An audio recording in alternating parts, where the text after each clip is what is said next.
हाँ दोस्तों, देखो आपको इतना ही करवाया जा रहा है तो अब मनोविज्ञान को ही क्यों छोड़ना है। तो इसको भी हम साथ लेते हुए चलते हैं। तो शिक्षा मनोविज्ञान आपके सेकंड ग्रेड के एग्ज़ाम में भी काम आएगा, आपके रीट के एग्ज़ाम में भी काम आएगा, और आपका जो थर्ड ग्रेड का एग्ज़ाम है उसके अंदर भी काम आएगा, और फर्स्ट ग्रेड में भी काम आएगा। ये पहला टॉपिक तो सभी में काम आने वाला है।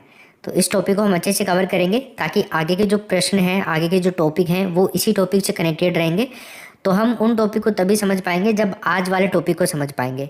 नोट्स बहुत ही प्यारे बनाए गए हैं आपके लिए, बेहतरीन नोट्स हैं, यकीन मानिए ऐसे लाजवाब नोट्स हैं, आपको सब कुछ याद करवा देंगे, चिंता ही मत करो। नोट्स इतने सुंदर हैं तो याद कराने का तरीका अति सुंदर है। आपको पता ही है, सब चीज़ें अपने आप याद हो जाएंगी, आपको देखना भी। कुछ देर क्लास ले लो, फिर याद तो होना ही होना है, आखिर जाएंगे कहाँ पे। क्योंकि हम मेथड ही ऐसे फॉलो करने वाले हैं इससे मनोविज्ञान को याद करने के लिए। बाल विकास भी पढ़ेंगे हम आगे, जो रीट में काम आएगा। शिक्षा शास्त्र भी पढ़ेंगे, थर्ड ग्रेड में भी काम आएगा, रीट में भी काम आएगा। ये सारा आपको पहला टॉपिक हम इसमें करने वाले हैं कवर। जो इसको पढ़ने से पहले जो मेन बातें होती हैं ना, जनरल नॉलेज, वो हमें लेना ज़रूरी है। तो इनको हम पढ़ रहे हैं। देखो, तो सबसे पहले हमें ये पता होना चाहिए मनोविज्ञान जो है ना, इसकी उत्पत्ति कहाँ से हुई। उत्पत्ति तो साथ साथ में जो अलग चीज़ें बता रहा हूँ वो भी आपको ध्यान में रखना है। तो दोस्तों, इसकी उत्पत्ति यूनान से हुई है। मनोविज्ञान की उत्पत्ति यूनान से हुई है, जहाँ पे इसको साइकी कहा गया है। साइकी, यूनान के अंदर इसको साइकी कहा गया। साइकी का मतलब होता है तो आत्मा, आत्मा होता है इसका मतलब, ठीक है। बाद में इसको साइकोलॉजिया कहा गया। साइकोलॉजिया का अर्थ क्या होता है? मन। तो आत्मा का विज्ञान, मन का विज्ञान, है ना। ऐसे करके हम इन सबको पढ़ेंगे अभी। यानी कि मनोविज्ञान वह विज्ञान है जो मन का अध्ययन करता है, मनोविज्ञान वो विज्ञान है जो आत्मा का अध्ययन करता है। ये अलग अलग समय पे अलग अलग परिभाषाएं इसकी आई थी, ठीक। चलो खैर, ये बातें हो गई हैं। उत्पत्ति का यूनान ध्यान रखना, ठीक। तो अब आ जाओ अपने नोट्सों पे। शिक्षा मनोविज्ञान का आधार मानव का व्यवहार है। भाई, मानव का व्यवहार के लिए ही शिक्षा मनोविज्ञान का अध्ययन हम करते हैं, है ना। तो शिक्षा मनोविज्ञान में हम क्या करते हैं? मानव का अध्ययन करते हैं। और शिक्षा मनोविज्ञान का आधार क्या हो गया फिर? मानव का व्यवहार हो गया। तो मनोविज्ञान शिक्षा को आधार प्रदान करता है, सिंपल बात है। एक परिभाषा देखिए, करो एवं करो के अनुसार। करो एवं करो, शिक्षा मनोविज्ञान को व्यवहारिक विज्ञान माना जाता है। शिक्षा मनोविज्ञान सीखने के क्या, कैसे और क्या, क्यों, कैसे और क्या, इससे संबंधित है। मतलब शिक्षा मनोविज्ञान के अंदर हम सीखते हैं ना, क्यों सीखते हैं, कैसे सीखते हैं और क्या सीखते हैं, इन सभी प्रश्नों का जवाब आपको शिक्षा मनोविज्ञान के अंदर ही मिलता है। तो ये इतनी बड़ी परिभाषा है, तो इसको हम कैसे याद कर सकते हैं? देखो, करो एवं करो, करो के अंदर क्या आ रहा है ना, करो के अंदर भी क्या आ रहा है, यहाँ पे भी क्या आ रहा है, यहाँ पे भी क्या आ रहा है, यहाँ पे भी क्या आ रहा है। मतलब सिंपल है, याद कर लो, खत्म कहानी। करो एवं करो के अनुसार, ठीक है। चलो आगे चलते हैं। अब आधुनिक शिक्षा मनोविज्ञान में थॉर्नडाइक व केटल का योगदान है। अब आपको पूछ सकता है कि बताइए इन्हीं उनमें से 4 ऑप्शन देगा वो आपको, उनमें से एक ऑप्शन में ये दोनों का नाम मिलेगा। प्रश्न क्या बनेगा कि बताइए आधुनिक शिक्षा मनोविज्ञान में महत्वपूर्ण योगदान किनका है? तो थॉर्नडाइक और केटल, केटी से याद कर सकते हो, केटल और थॉर्नडाइक, ठीक। चलो, शिक्षा मनोविज्ञान 2 शब्दों से मिलकर के बना है दोस्तों। अब वो 2 शब्द कौन कौन से हैं? एक तो शिक्षा है और एक मनोविज्ञान। तो ये हो गया अपना शिक्षा मनोविज्ञान 2 शब्दों से मिलकर के बना है, एक तो शिक्षा और एक मनोविज्ञान। सिंपल दिख रहा है अपने को। आगे चलते हैं। शिक्षा क्या है? देखो, करो एवं करो वापस से आ गया, है ना। वहाँ पे तो करो एवं करो कह कैसे याद कर लिया था, लेकिन यहाँ पे देखिए, शिक्षा व्यक्तिकरण का सामाजिकरण, व्यक्तिकरण और सामाजिकरण की प्रक्रिया है जिसके सर्वांगीण विकास पर बल दिया जाता है, जिसके अंदर इसको भी हम कै वाला मेथड ही फॉलो करेंगे। देखो, करण और करण, तो व्यक्तिकरण और सामाजिकरण की प्रक्रिया किसने बताया? करो ने बताया। एक करो करण ले गया, एक करो करण ले गया, दोनों करो करण करण कर गए, सर्वांगीण विकास हो गया, ठीक है ना। चलो, सिंपल याद हो गया। अब देखो शिक्षा के बारे में और देखिए, शिक्षा शब्द के बारे में। शिक्षा शब्द की उत्पत्ति शिक्ष धातु से हुई है। संस्कृत भाषा की शिक्ष धातु से हुई है। इसका मतलब क्या होता है? सीखना। सिंपल, शिक्षा का मतलब हो गया फिर क्या? सीखना हो गया। अब सीखने के 3 तत्व होते हैं, कौन कौन से? एक तो शिक्षक, शिक्षार्थी और पाठ्यक्रम। सीखने के 3 तत्व जो कि विद्यालय में मिलेंगे आपको तीनों, शिक्षक, शिक्षार्थी सीखने वाला और पाठ्यक्रम, इससे दोनों सीखते हैं। शिक्षार्थी शिक्षक से सीखता है, पाठ्यक्रम से सीखता है राइट। तो चलते हैं आगे। तो सीखने के 3 तत्वों के बारे में ध्यान रखना, कौन कौन से हैं? शिक्षक, शिक्षार्थी और पाठ्यक्रम। अच्छा आगे चलते हैं। शिक्षा के 3 प्रकार होते हैं। शिक्षा के 3 प्रकार, औपचारिक शिक्षा का माध्यम, अनौपचारिक शिक्षा का माध्यम और निरौपचारिक शिक्षा। तो देखिए सबसे पहले हम देखते हैं औपचारिक शिक्षा माध्यम, है ना। शिक्षा के 3 प्रकारों में सबसे पहले औपचारिक शिक्षा माध्यम देखते हैं। तो निर्धारित समय व स्थान। औपचारिक शिक्षा माध्यम निर्धारित समय, स्कूल में जाना होता है, निर्धारित समय पे जाना होता है, स्थान भी निर्धारित होता है, स्कूल में जाना होता है, ठीक है। तो इसके लिए सबसे बेस्ट एग्जाम्पल क्या होगा? विद्यालय। तो औपचारिक शिक्षा मिलती है यहाँ पे, ठीक, समझ गए।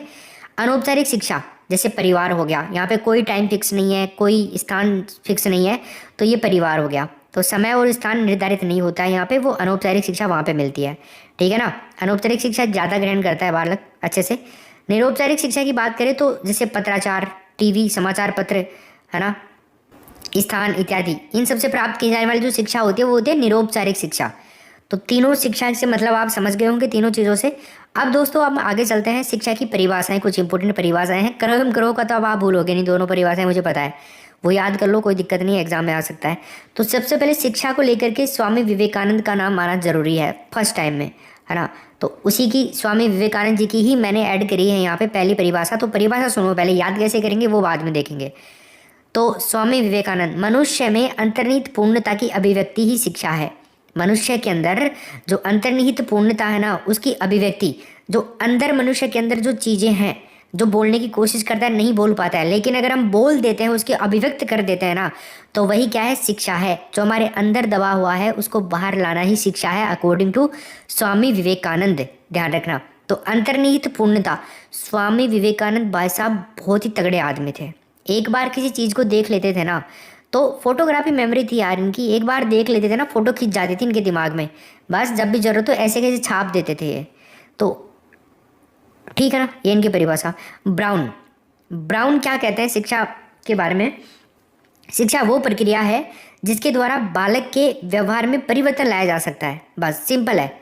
तो ब्राउन, बालक के व्यवहार में परिवर्तन लाया जा सकता है। परिवर्तन शब्द को ध्यान रखना, परिवर्तन में न आ रहा है, ब्राउन में न आ रहा है, सिंपल। चलो आगे देखते हैं। महात्मा गांधी को भी देखते हैं यहाँ को लेकर के, क्योंकि महात्मा गांधी की परिभाषा भी कई बार पूछी जा चुकी है। तो शिक्षा से मेरा तात्पर्य, महात्मा गांधी क्या कहते हैं? शिक्षा से मेरा तात्पर्य ये है कि बालक या मनुष्य के शरीर, मस्तिष्क या आत्मा के जो सर्वोत्तम विकास है उसकी अभिव्यक्ति करना। तो अंतर्निहित जो भाव हैं उनको अभिव्यक्त करना विवेकानंद ने बताया, लेकिन सर्वोत्तम विकास जो है उसकी अभिव्यक्ति महात्मा गांधी ने बताया। बालक या मनुष्य, ठीक है, मस्तिष्क और आत्मा के। तो मस्तिष्क और आत्मा 2 शब्द आएंगे महात्मा गांधी वाले में, इन दोनों का याद रखना। तो महात्मा गांधी की आत्मा भी बढ़िया थी, मस्तिष्क भी बढ़िया था, ऐसे कर लो याद। पेस्टालॉजी, देखो पेस्टालॉजी को देखते हैं। शिक्षा बालक की जन्मजात शक्तियों का स्वाभाविक, विरोधहीन और प्रगतिशील विकास है। डायरेक्ट आप स्वाभाविक विकास याद कर लो पेस्टालॉजी को लेकर के। देखो एक स्वाभाविक प्रक्रिया हो जाती है, कौन सी? पेस्ट करने की, हमारे जो दांत हैं वहाँ पे पेस्ट करने की। प्रगतिशील प्रक्रिया है, रोजाना करते हैं हम, प्रगति कर रही है दिन प्रतिदिन, 2-2 दिन में 2 बार भी करने का स्वाभाविक हो गया है हमारे लिए पेस्ट करना रोजाना। तो paste logy, logy paste logy, दांतों को देते हैं लॉजी पेस्ट लॉजी, ठीक है ना। चलिए आगे चलते हैं। जॉन डीवी, जॉन डीवी ये भी एक मनोवैज्ञानिक थे, इन्होंने भी शिक्षा के बारे में स्टेटमेंट दिया है। क्या दिया है? शिक्षा व्यक्ति को उन सभी योग्यताओं का विकास है, शिक्षा व्यक्ति की जो उन सभी योग्यताओं का विकास है जिनके द्वारा वातावरण के ऊपर नियंत्रण स्थापित किया जा सकता है। जॉन डीवी का सिंपल याद करना है ये वाली बात, वातावरण के ऊपर नियंत्रण की बात कौन कर रहा है? जॉन डीवी, जोर दे रहा है, जोर, जॉन डीवी जोर। वातावरण के ऊपर नियंत्रण कैसे होगा? जोर लगाएंगे तभी तो होगा, है ना, दबाएंगे तभी तो होगा ना, जोर को दबाएंगे, वातावरण के ऊपर नियंत्रण, ठीक है। चलो आगे देखते हैं। फ्रेडेसन, है ना, फ्रेडेसन का देखते हैं। आधुनिक शिक्षा का संबंध व्यक्ति व समाज दोनों से है। शिक्षा से मतलब क्या बताया इन्होंने? फ्रेडेसन ने व्यक्ति और समाज दोनों से आधुनिक शिक्षा का मतलब बताया, व्यक्ति से भी और समाज से भी, तो दोनों को प्राथमिकता दे रहा है ये। इतनी ज़्यादा इंपॉर्टेंट नहीं है, याद करना चाहो तो ठीक है, अदरवाइज कोई बात नहीं है, 5 याद कर लेना ऊपर वाली। चलो अब देखते हैं एजुकेशन शब्द के बारे में जानते हैं। एजुकेशन शब्द की उत्पत्ति है ना दोस्तों, लैटिन भाषा के एजुकेटम शब्द से हुई है। तो एजुकेशन शब्द लेटिन भाषा का है। पहली बात, लेटिन भाषा का एक शब्द है एडुकेटम, इससे हुई है किसकी शब्द की उत्पत्ति? एजुकेशन शब्द की उत्पत्ति। तो एडुकेटम लेटिन भाषा का शब्द है और इससे इसकी उत्पत्ति हुई है, तो ये भी हो गया आपका। अब एडुकेटम का मतलब क्या होता है? इसका अर्थ क्या होता है? अंदर से बाहर की ओर, है ना, अंदर और बाहर की ओर, ठीक है ना, अंदर से बाहर की ओर। जो भाव है हमारे, जो बात करी थी हमने स्वामी विवेकानंद की परिभाषा की, अंदर की भावनाओं को बाहर लाना, अंदर की बातों को अभिव्यक्त करना, ठीक है ना, दबे हुए विचारों को बाहर लाना। एडुकेयर, एजुकेयर का मतलब होता है दोस्तों आगे बढ़ाना। एजुकेयर का मतलब क्या होता है? आगे बढ़ाना। एडुशेयर का मतलब क्या होता है? विकसित करना। तो इन तीनों का, एडुकेटम, एजुकेयर और एडुशेयर। एडुकेटम का मतलब अंदर से बाहर निकालना, एडुकेयर का मतलब आगे बढ़ाना और एडुशेयर का मतलब होता है विकसित करना। सिंपल। चलो अब आगे देखते हैं। अगला है अपना मनोविज्ञान के बारे में देखते हैं। देखो, उत्पत्ति psyche plus लोगस, psyche plus लोगस, psychology की बात कर रहे हैं ना, तो साइकी प्लस लोगस, आत्मा, है ना, और लोगस का मतलब विज्ञान या बातचीत को लेकर कर सकते हो। ग्रीक भाषा का शब्द है ये, है ना, तो ध्यान रखिएगा ये दो शब्दों से मिलकर के बनी है, psyche plus लोगस। Psychology psyche plus लोगस से बना है, ग्रीक भाषा का शब्द है। अब आगे चलते हैं, मनोविज्ञान की बात होगी। आत्मा का विज्ञान, आत्मा का विज्ञान सबसे पहले, ठीक, तो ग्रीक ना आपको आए, लेटिन कर देना आप ऑप्शन के अंदर, ठीक है ना, समझ गए। चलिए आगे देखते हैं। मनोविज्ञान के आदि जनक किसे कहा जाता है? मनोविज्ञान का आदि जनक अरस्तु को कहा जाता है। सिंपल याद रखो, अरस्तु को क्या कहते हैं भाई? मनोविज्ञान का आदि जनक कहते हैं। आधुनिक मनोविज्ञान के जनक किसे कहते हैं? विलियम जेम्स को। विलियम जेम्स को बहुत इंपॉर्टेंट है, अमेरिका के मनोवैज्ञानिक थे। मनोविज्ञान पहले दर्शन शास्त्र की शाखा हुआ करती थी, तो दर्शन शास्त्र से अलग भी इन्होंने किया था इसको, ठीक है ना, मनोविज्ञान को। आगे देखते हैं, मनोविज्ञान शब्द का सबसे पहले प्रयोग किसने किया था? मनोविज्ञान, मन का विज्ञान, सबसे पहले मनोविज्ञान, है ना। तो मनोविज्ञान शब्द का सबसे पहले प्रयोग रुडोल्फ गोएकले ने किया था, ठीक है ना, 1550 में। इनकी एक पुस्तक है साइकोलॉजिया, इसके अंदर मिलता है, ठीक है ना, साइकोलॉजिया। इसके बारे में स्टार्टिंग में हमने बात करी थी भाई, साइकोलॉजिया बाद में, आत्मा के बाद में साइकोलॉजिया कहा गया था। साइकोलॉजिया का मतलब होता है मन, ठीक है। चलो, रुडोल्फ गोएकले का नाम ध्यान रखना। प्रयोगात्मक मनोविज्ञान के जनक देखो विलियम वुंट है, प्रयोगात्मक मनोविज्ञान के जनक विलियम वुंट है, जर्मनी के मनोवैज्ञानिक हैं। लिपजिंग नगर में पहली मनोवैज्ञानिक प्रयोगशाला की स्थापना भी करी थी इन्होंने, ये भी तुम्हें ध्यान में रखना है, ठीक है। वैसे ये आएगा नहीं, हालांकि इतना खैर आ भी सकता है, आप ध्यान रखना।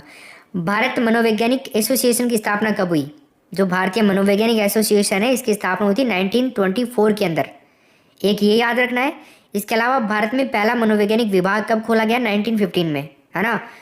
ये 1924 में मनोवैज्ञानिक एसोसिएशन स्थापना इसकी 1924 में, और भारत का पहला मनोवैज्ञानिक विभाग 1915 में कलकत्ता के अंदर खोला गया था। सुरेंद्र नाथ सेन ने इसकी स्थापना करी थी, सुरेंद्र नाथ सेन, ठीक है। तो भारत के अंदर हो गया ये। आगे चलें, भारत का पहला मनोविज्ञान प्रयोगशाला कब खोली गई? 1905 के अंदर, किसके द्वारा? भोजेंद्र नाथ सोल, मनोवैज्ञानिक ही थे ये, भोजेंद्र नाथ सोल, ठीक है। चलो देखिए दोस्तों, आत्मा का विज्ञान, आत्मा का विज्ञान कहने वाले लोग कौन कौन थे? प्लेटो, अरस्तु और देकार्त। 16वीं शताब्दी, सोल ऑफ साइंस, आत्मा का विज्ञान मानने वाले समर्थक का नाम ध्यान रखना है, प्लेटो, अरस्तु और देकार्त, ठीक है ना, पुराने थे सारे बुजुर्ग आदमी, है ना। देखो, आत्मा, आत्मा से पाद निकलता है, ऐसे याद कर लो इसको, ठीक है। पी से मतलब प्लेटो, ए से अरस्तु और डी से डेकार्त। आपको याद करवा के लिए कुछ भी करेंगे साला, है ना, झुकेंगे नहीं पर याद करवा के मानेंगे आपको, ठीक है। चलो देखो, आलोचना किस किस ने करी आत्मा के विज्ञान की? आत्मा एक आध्यात्मिक, धार्मिक और काल्पनिक विषय बताया है लोगों ने, आलोचना करने वाले लोगों ने। आत्मा एक आध्यात्मिक है और धार्मिक और काल्पनिक है, ठीक, तो इसको फिर कैंसिल कर दिया गया था। फिर आया मन का विज्ञान, पैम्पानोजी प्रथम मनोवैज्ञानिक थे जिन्होंने मन के विज्ञान का समर्थन किया था, साइंस ऑफ माइंड, 17वीं शताब्दी के अंदर, ठीक है। समर्थन किस किस ने किया? जॉन लॉक, थॉमस रोड और बर्कले। देखो आजकल जैसी भी चल रही है ना चारों तरफ, तो JTB से याद कर लो, आपको C को T कर लो आप, है ना। तो JCB से याद कर लो इसको। मन से JCB चलती है ना, तो JTB कर लो याद। जॉन लॉक, थॉमस रोड और बर्कले, ठीक है। B से बर्कले, T से थॉमस रोड और J से जॉन लॉक मन का विज्ञान का समर्थन करने वाले लोग थे। इसके अलावा आलोचना करने की बात करें तो कैसे आलोचना हुई कि मन अमूर्त व निजी है ना। हम दूसरों के मन करना है आपको, मन को नहीं जान सकते, है ना। हम दूसरों के मन को नहीं जान सकते, मन अंतर्मुखी होते हैं, ठीक है ना। इसलिए मन भी कैंसिल हो गया। अब बताए क्या होगा। आत्मा गई, मन गया, है ना। अब आगे चलते हैं अपन, चेतना आती है। चेतना का विज्ञान कहा जाने लगा मनोविज्ञान को 19वीं शताब्दी के प्रारंभ से। तो 19वीं शताब्दी में चेतना का विज्ञान आया, चेतना के विज्ञान के रूप में मनोविज्ञान का अध्ययन होने लगा। तो William James, very very important है विलियम जेम्स, ठीक है, इसके समर्थक थे चेतना के विज्ञान के रूप में। इन्होंने सबसे पहले शुरू किया था चेतना के विज्ञान के रूप में अध्ययन। तो समर्थक कौन कौन थे? विलियम वुंट, विलियम जेम्स, सली और टिचनर। कैसे याद करेंगे? ऊंट साला चीटर है, चीटर है, ऊंट साला चीटर है। वुंट, ऊंट कर लो इसको तो, है ना। साला को सल्ली कर लो और टीचर को, टिचनर जो है ना, इसको चीटर कर लो। ऊंट साला चीटर है, ऊंट से विलियम वुंट हो जाएगा, है ना। और साला से हो जाएगा सल्ली, जेम सल्ली, और चीटर से हो जाएगा आपका टिचनर। तो चेतना के विज्ञान, चेतना का विज्ञान मानने वाले मनोवैज्ञानिक थे, समर्थन करने वाले विलियम जेम्स का, ठीक है। आलोचना किसने आलोचना की बात करें तो कैसे आलोचना हुई, किस आधार पर हुई कि चेतन केवल जो मन होता है 10 भाग में से 1 भाग चेतन मन होता है, बाकी अचेतन होता है। मतलब 9/10 अचेतन और 1/10 चेतन भाग, इसलिए ये भी कैंसिल हो गया। मतलब चेतना का विज्ञान भी कैंसिल, है ना। विलियम मैकडूगल की बात करें तो इन्होंने, इनकी एक पुस्तक है आउटलाइन ऑफ साइकोलॉजी, इसमें चेतना शब्द की आलोचना करी है। किसने? विलियम मैकडूगल ने। तो ध्यान रखना, चेतना शब्द की आलोचना करने वाले व्यक्ति का नाम क्या था? मैकडूगल। आउटलाइन ऑफ साइकोलॉजी ये पुस्तक थी इनकी, पुस्तक का नाम भी पूछा जा सकता है। बताइए किनकी पुस्तक? मैकडूगल की पुस्तक का नाम क्या था? चलिए आगे देखते हैं। व्यवहार के विज्ञान के रूप में बात करते हैं। अंतिम है, आज भी व्यवहार के विज्ञान के रूप में ही हम अध्ययन करते हैं। मनोविज्ञान के अंदर व्यवहार का ही विज्ञान का अध्ययन कर रहे हैं। साइंस ऑफ बिहेवियर, 20वीं शताब्दी, ध्यान रखना। और प्रतिपादक वाटसन, वाटसन इसके प्रतिपादक हैं। तो सबसे पहले विलियम मैकडूगल ने 1905 में इसका उल्लेख किया, ध्यान रखिएगा।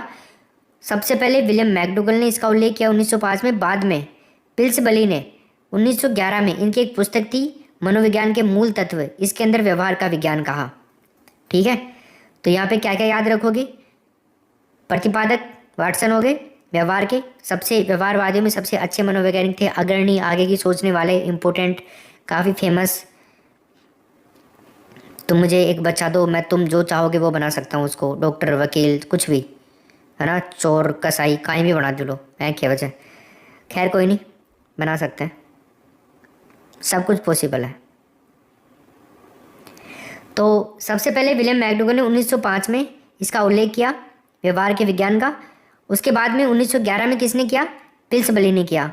पिल्सबली की पुस्तक मनोविज्ञान के मूल तत्व, इसके अंदर व्यवहार का विज्ञान कहा गया है इसको। फिर आगे चलते हैं, देखो मैकडूगल के बारे में देखते हैं। सजीव प्राणियों का सकारात्मक विज्ञान कहा है इसने, मनोविज्ञान को सजीव प्राणियों का सकारात्मक विज्ञान। 1928 में व्यवहार शब्द का प्रयोग भी किया था मैकडूगल ने। तो मैकडूगल ने व्यवहार शब्द का प्रयोग कब किया? 1928 के अंदर। क्या कहा? सजीव प्राणियों का सकारात्मक विज्ञान, मैकडूगल ने कहा। वाटसन ने क्या कहा? मनोविज्ञान व्यवहार का निश्चित और धनात्मक विज्ञान है। वोट जब लगते हैं ना, वोट, बिजली, वाट, है ना, चलाते हैं अपन, तो धारा धनात्मक रूप में बहती है, तो धनात्मक विज्ञान हो गया ना, ठीक है। चलो आगे चलते हैं। मन, आधुनिक मनोविज्ञान का संबंध व्यवहार की वैज्ञानिक खोज से है। बस मन व्यक्ति थे, मनोवैज्ञानिक थे, इन्होंने मनोविज्ञान का ही संबंध बताया व्यवहार की वैज्ञानिक खोज से। वुडवर्थ, देखो मनोविज्ञान ने सबसे पहले आत्मा का त्याग किया, फिर मन का त्याग किया, फिर चेतना का त्याग किया, ये हम देख ही रहे हैं ना। और वर्तमान में उसने व्यवहार को अपना के रखा हुआ है। तो ये वुडवर्थ का हो गया भाई आपका, ठीक है, ऐसा वुडवर्थ ने कहा था। ये परिभाषा बहुत इंपॉर्टेंट है। आगे चले हम तो मनोविज्ञान की कुछ परिभाषाएं हैं, सिंपल, इनको देखो। एक तो सामान्य परिभाषा है। सामान्य परिभाषा सामान्य रूप से पूछी जाती रहती है। मनोविज्ञान व्यक्ति के व्यवहार व अनुभव का वैज्ञानिक अध्ययन है। ये सामान्य परिभाषा है, किसी ने नहीं दी, ये सब लोग इसका सपोर्ट करते हैं, ठीक है। तो सामान्य परिभाषा क्या होगी? मनोविज्ञान व्यक्ति के व्यवहार और अनुभव जो है ना, इनका वैज्ञानिक अध्ययन है, ठीक। स्किनर की परिभाषा है मनोविज्ञान व्यवहार एवं अनुभव का विज्ञान है। स्किनर ने क्या कहा? मनोविज्ञान किस किस का है? व्यवहार का और अनुभव का, जो जीवन की सभी परिस्थितियों में प्राणी को क्रियाओं का अध्ययन करता है, ठीक। इसके अलावा हम देखें क्रो एवं क्रो के बारे में। क्रो एवं क्रो की 2 परिभाषाएं ऊपर भी हम याद कर चुके हैं। तो मनोविज्ञान मानव व्यवहार और मानव संबंधों का अध्ययन है। व्यवहार और मानव के संबंध जो है ना, उनका अध्ययन है मनोविज्ञान। तो क्रो एवं क्रो ऐसे कहते हैं मनोविज्ञान के बारे में। बोरिंग और लेगफील्ड वेल्ड, ये जो मनोवैज्ञानिक हैं, इन्होंने कहा कि मनोविज्ञान मानव प्रकृति का अध्ययन है। मानव प्रकृति का अध्ययन किसने बताया? बोरिंग ने। अब देखो प्रकृति, बोरिंग कहाँ होता है? धरती में होता है, धरती प्रकृति का पार्ट है। वुडवर्थ, मनोविज्ञान वातावरण के संपर्क में आने वाले व्यक्ति के क्रियाकलापों का विज्ञान है। वुडवर्थ ने ऐसे कहा है कि वातावरण के संपर्क में जो भी व्यक्ति आते हैं, उनके ही जो क्रियाकलाप होते हैं ना, उनका ही विज्ञान मनोविज्ञान है, सिंपल। तो वातावरण के संपर्क से याद रखना वुडवर्थ को। आगे हम चले मैकडूगल। तो मनोविज्ञान आचरण और व्यवहार का यथार्थ विज्ञान है। मैकडूगल ने ऐसे कहा है। मैकडूगल ने मनोविज्ञान आचरण व व्यवहार का यथार्थ विज्ञान है। आचरण और व्यवहार याद रखना। आव, आ से आओ, वैसे व्यवहार। मैकडूगल आओ, ऐसे याद कर लेना। आओ मैकडूगल, जैसे कबूतरों को बुलाते ना, कबूतर आओ, तो ऐसे मैकडूगल आओ। आ से आचरण और वैसे व्यवहार, इनका यथार्थ विज्ञान है। फिर हम आगे देखें तो गैरिसन और अन्य के अनुसार मनोविज्ञान का संबंध प्रत्यक्ष मानव व्यवहार से है। प्रत्यक्ष मानव व्यवहार से गैरिसन, सन का व्यवहार प्रत्यक्ष ही होता है। विलियम जेम्स, मनोविज्ञान की सर्वोत्तम परिभाषा चेतना के विज्ञान के रूप में दी जा सकती है, ऐसे कहते हैं ये, ठीक है, सिंपल। तो दोस्तों ये पहला टॉपिक था, जनरल चीज़ें थी। मनोविज्ञान को पढ़ने के लिए, शुरू करने के लिए जो पहली सीढ़ी थी आपकी, वो आपने चढ़ लिया है ना, पहली सीढ़ी। अगर आपने नहीं देखा है कंप्लीट क्लास को तो वॉच करिए, वापस जाइए पीछे, अगर आप बाद में क्लास को ज्वाइन किया है आपने तो, क्योंकि आज से हम शुरू कर चुके हैं। टॉपिक नंबर 1 कंप्लीट हो चुका है। नेक्स्ट टॉपिक कल हो जाएगा आपका। सभी लोग चैनल को सब्सक्राइब कर लें।